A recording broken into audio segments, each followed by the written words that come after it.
নমস্কার, সবাই কেমন আছো? সবাইকে আরও একটা নতুন ভিডিওতে স্বাগত। আজ ছিল জ্যাঠার বাড়ির কালী পুজো। যেহেতু প্রতি বছর মা তারার বাৎসরিক পুজো জ্যাঠার বাড়িতে হয়ে আসে, জ্যাঠার বাড়ির মন্দিরে আর রঙ্কিদির বাড়ি। তো তার জন্য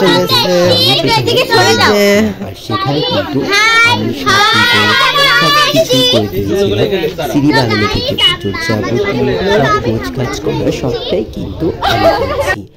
আর তার সাথে কিন্তু আরও সবাই হেল্প করেছে, আমি একা করিনি। এদিকে দেখতে পাচ্ছ আমরা সবাই মিলে তারা মাকে নিতে চলে আসলাম। তারপরে কিন্তু একে একে মাকে নিয়ে আমরা মায়ের মন্দিরের দিকে রওনা দিলাম। আর এদিকে কিন্তু আমি গঙ্গা জল দিয়ে রাস্তা আমের পল্লব দিয়ে ছিটাতে আসছিলাম। তারপরে গঙ্গা জলে ছিটানো হয়ে যাওয়ার পরে রঙ্কিতি কিন্তু এবার বরণ করে নেবে মাকে, বরণ করে মাকে মন্দিরে তুলবে।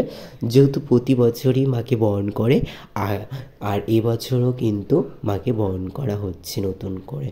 তো দেখতেই পাচ্ছ এদিকে মাকে বরণ করে নিচ্ছে। তো দেখতেই পাচ্ছ পাশে ডাকিনী যোগিনীও থাকে তারা মায়ের কাছে।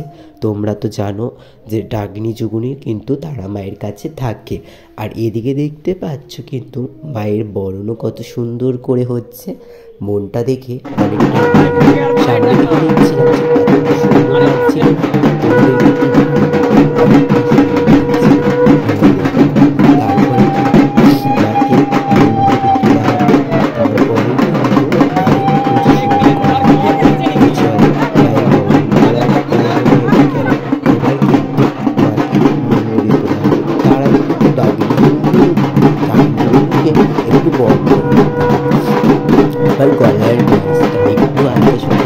প্রচণ্ড পরিমাণে ঠান্ডা লেগেছে, ওর জন্য ভালো কথাও বলতে পারছি না।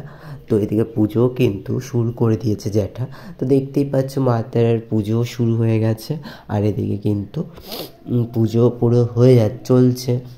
এর দিকে দেখতেই পাচ্ছ আমি আমার মায়ের সাথে একটু মাকেও দেখিয়ে দিলাম পুজো চলাকালীন পিছনে।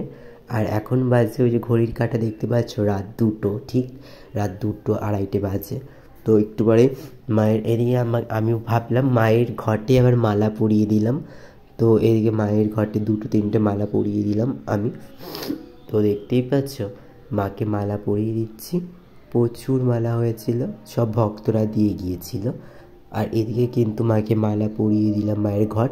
যেহেতু মায়ের ঘটই মেন, আর মায়ের মূর্তি ও মেন, কিন্তু মায়ের ঘটেই কিন্তু মায়ের বাসস্থান।